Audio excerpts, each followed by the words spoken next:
alur meridian lambung stomak atau disebut juga dengan singkatan dengan ST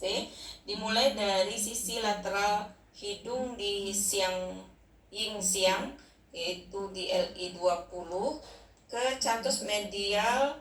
dan bertemu dengan meridian kandung kemih di titik Jingming atau disebut juga dengan BL1, lalu turun lateral sepanjang cekungan infraorbita ke titik Chengxi di ST1, turun lagi ke gusi bagian atas dan lekukan bertemu dengan titik Yen Chiao atau Du28 dan titik Rencong Du26,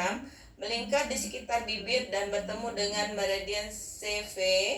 di titik Chengxiang Ren 24 di metolabial alur dagu, berjalan menyamping melintasi pipi ke titik Daying di ST5, lanjut ke titik Chiace itu ST6 di sudut mandibula dan naik ke anterior telinga melewati titik ST7 atau Siaguan ke titik Sangguan di GB3, naik di dalam garis rambut daerah temporal ke titik Towei ST8 melewati titik Xuanli di GB6, titik Xuanlu GB5 dan titik Hanyan GB4,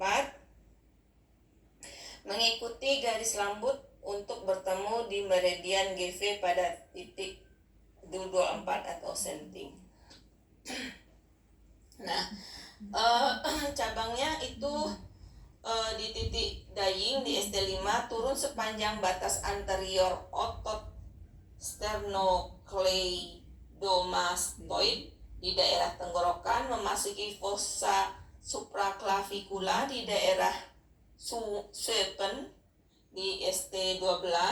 berjalan posterior ke punggung atas bertemu dengan meridian GV di titik Daizu di Du14,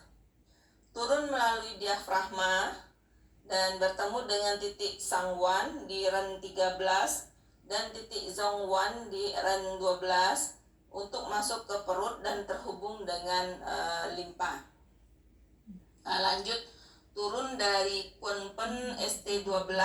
sepanjang garis mamilari 4 cun lateral dari tengah sejauh Rugen ST18, kemudian 2 cun samping dari garis tengah dan turun di samping umbilikus di Chisong ST30 di daerah Ingualis. GV di titik Daizu di Du14, turun melalui diafragma dan bertemu dengan titik Sangwan di Ren 13 dan titik Zhongwan di Ren 12 untuk masuk ke perut dan terhubung dengan limpa. Lanjut turun dari Kunpen ST12 sepanjang garis mamilari 4 cun lateral dari tengah sejauh Rugen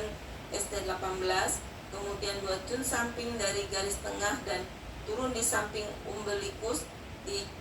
Chisong ST30 di daerah Ingualis. Di Inguinalis. Nah,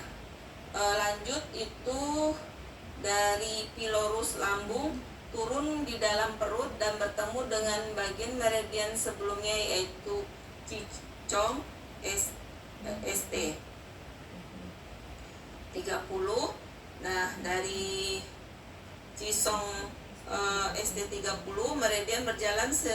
secara lateral ke bigungan ST antero lateral aspek paha, turun sepanjang lateral femur ke patella dan di sepanjang margin lateral tibia di dorsum kaki, berakhir lateral di sisi ujung jari kaki kedua di lidui ST45. Nah, lanjut cabangnya terpisah dari meridian utama yaitu Susanli ST36, 3 cun di bawah lutut dan berakhir di aspek lateral dari jari tengah. Nah, cabangnya lagi yaitu pada dorsum kaki di titik Chonghyang ST42 dan berakhir di sisi medial ujung jempol kaki yin by SP1 yang terhubung dengan meridian limpa.